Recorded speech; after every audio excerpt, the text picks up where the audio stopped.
You know, some people ask these questions, you know, Who Gabby think he who is? Gabby think he is? He's a cultural ambassador. He's a No, we writer, ask you who he master think he is. musician. Yeah. Not what he is. Oh, Who he think oh, he not is. who Gabby think. Yeah. It goes on, Yeah. and you know, when we get these powerful affiliations, it's even more amazing what can happen. And he's definitely one who is passionate about culture and preserving it. And our conversation now is really about a space, some books, and a workshop, and the people who make it all happen. So it's our pleasure to welcome to our studio Dr. Anthony Gabby Carter, our cultural ambassador, and we also have John Carl Martin. He is an author. Good morning to you both. Welcome to Morning Barbados. Good All morning. right, good morning. We like when other people wake up bright and early with us.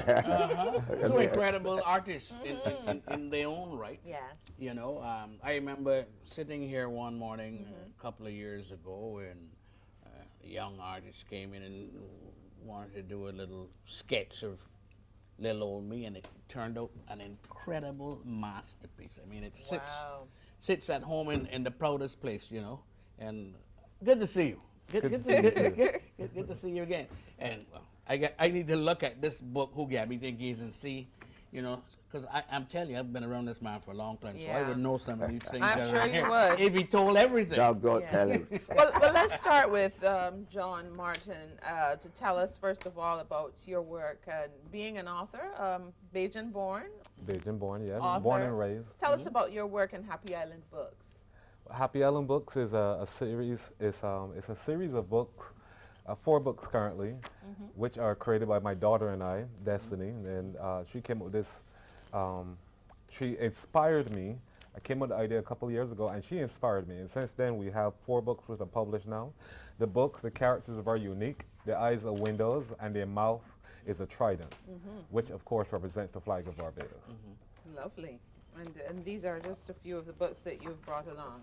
Now, I want to know about the space you're trying to create for artists, because we often hear that the artists don't have anywhere to really go to. Yes. So tell us a little bit about the Regency Art Okay, well, Space. when I was here last time on the show, I set out a campaign to inspire young artists of Barbados to follow their passion, their dreams, as I have.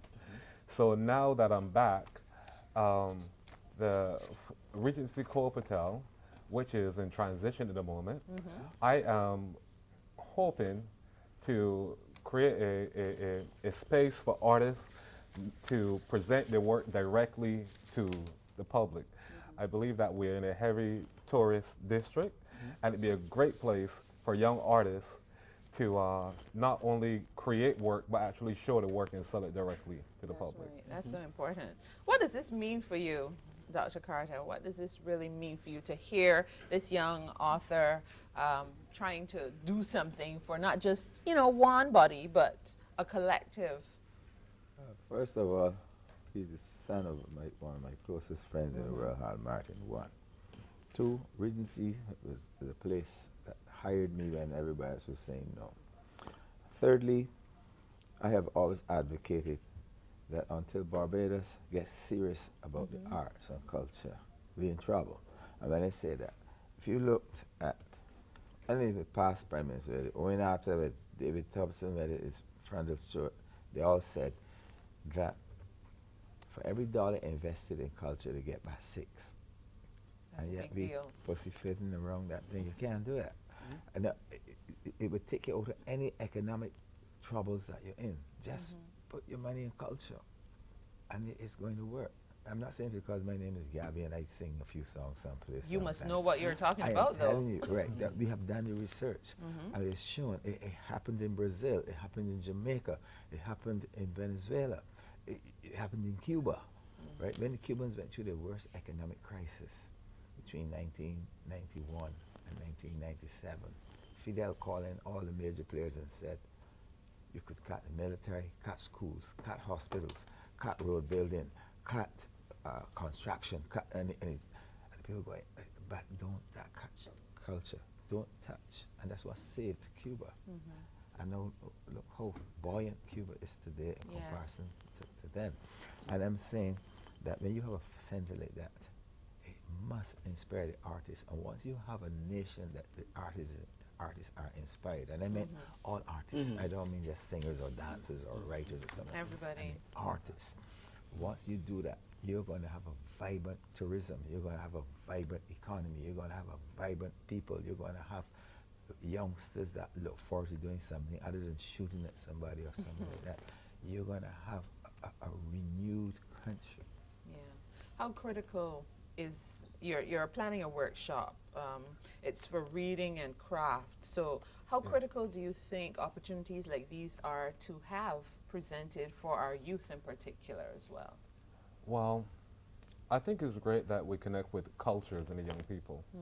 And I believe that Barbados, especially Barbados, and from whatever experience, have a very lot of talented and gifted, natural gifted people here. And I believe it needs to be encouraged. So I start by developing a reading workshop, craft workshop based on my books. Each one of these books comes with a activity section where you learn to create something based on the story. And Go ahead. okay, thank you. And I think that by introducing it at such an early age, it shows value and develop personal skills with young people. Yes, because you know these books focus somewhere between 4 and maybe 7 years old youngsters at that age group. I mean his book, and to me that's the crucial. The Chinese said, "You give me a child from 1 to 7, and it will always be a Chinese." Right? And I'm saying if you get children to read at that age, you will always want to read.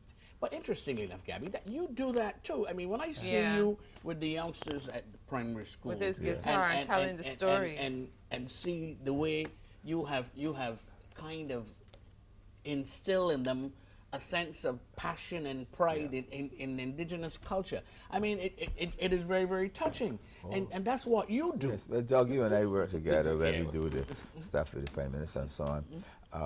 And I, right now, focusing on a lot on St. Paul's School. It's my neighborhood one. But secondly, they have decided that the arts are just as important as mathematics or you know, English or science or some of that. Once you have put that in the children's heads, they never forget it, and they become bigger and wider. I remember when we first started that program at St. Paul's, there was one woman, she was adamant that it was 11 plus coming up and not her child, and this and that. And we held a meeting with the principal, was Brewster, John King, Kid Sight, Red Plastic Bag, Smokey Burt, and myself.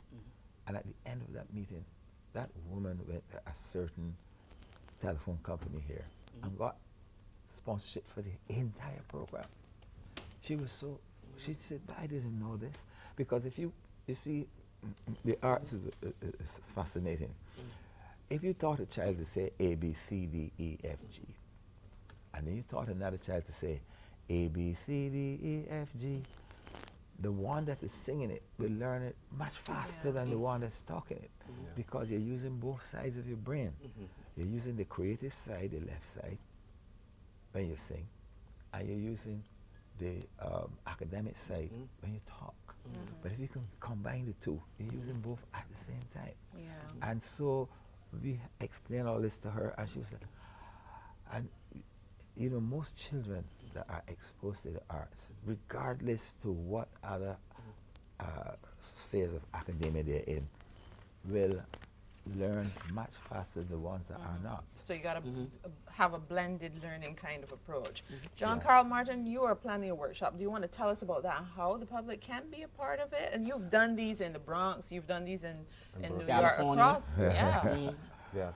Well, I'm doing a workshop this weekend, Saturday, at the Public Library on Fairchild Street. I invited Gabby to read with me because I think with a man with his experience and connection with Barbados in a whole, it would be a great for us to share this together.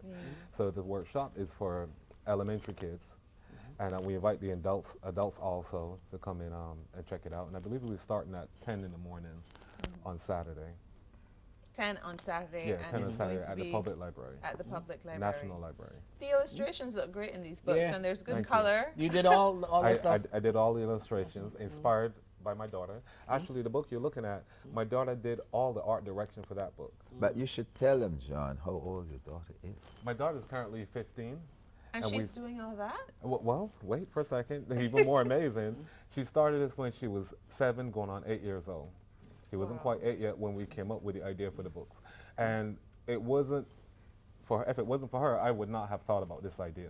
And then what drove me even more was what she told me after. I told her, Destiny, we're going to make a lot of money doing this book. Yeah. What are you going to do with this money? Oh, She said, Daddy, I want to give to charity. that's And sweet. she was 8 years old. That is sweet. My heart was melted and I was inspired. Sweet, sweet. John Carroll Martin, really good to see you. We hope a lot of young Barbadians and parents too would take advantage of this opportunity Yes. to join you and Gabby at the public library on Fairchild Street on Definitely. Saturday. Yeah. Yeah, I want to mention a little bit on the book.